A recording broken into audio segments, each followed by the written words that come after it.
According to the account of others in the neighborhood, my house was built by one man, who lived in it with his family until he entered hospice and then eventually passed on. Because everything was done by him across the stages of his life, there are quirks that I've noticed that are unique to just him. I've seen the way things have been arranged in place, and I've thought to myself, I see what he was thinking there. One of the biggest challenges for me has been to figure out what to do with the pole barn that he built and left behind. It was used both as a storage place for their RV unit, as well as his workshop for woodworking or assembling whatever needed fixed or implemented for the house. The property was left mostly unattended to for somewhere around 18 months between when the builder entered hospice and when I moved in. And in that time, the roof has grown holes and started leaking, paneling on the inside is rotten and warped, and thousands and thousands and thousands of spiders have made their homes in the nooks and crannies. Recently, I decided I'd had enough of letting the arachnids claim my space as their own.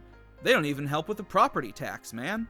And so I started cleaning up and really paying attention to what the building needed. I spent a whole day with the shop vac sucking up spider webs and leaves, dust and dirt. The whole time, I paid closer attention to the garage than I ever had before. One thing I'd never noticed before is that right by the door, a pencil sharpener is installed on its own isolated wood block. Whether it was installed that way due to being a late addition or as a sign of importance, I can never know. I opened the shavings bay of the pencil sharpener and was surprised when it wasn't empty. More than that, it was crammed full of shavings that could now be nearing a decade old, if not older. The wind was blowing that day, and some blew away just from me opening the sharpener.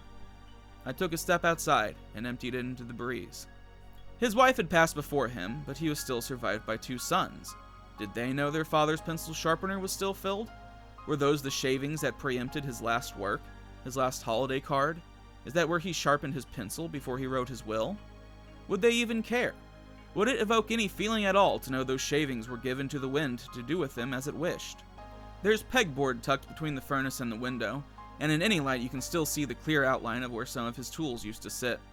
There's a calendar by the door, for the year of my birth, and next to it is a clipping from the warranty paper for something that has surely expired by now. A lifetime warranty that lived up to its name, I suppose.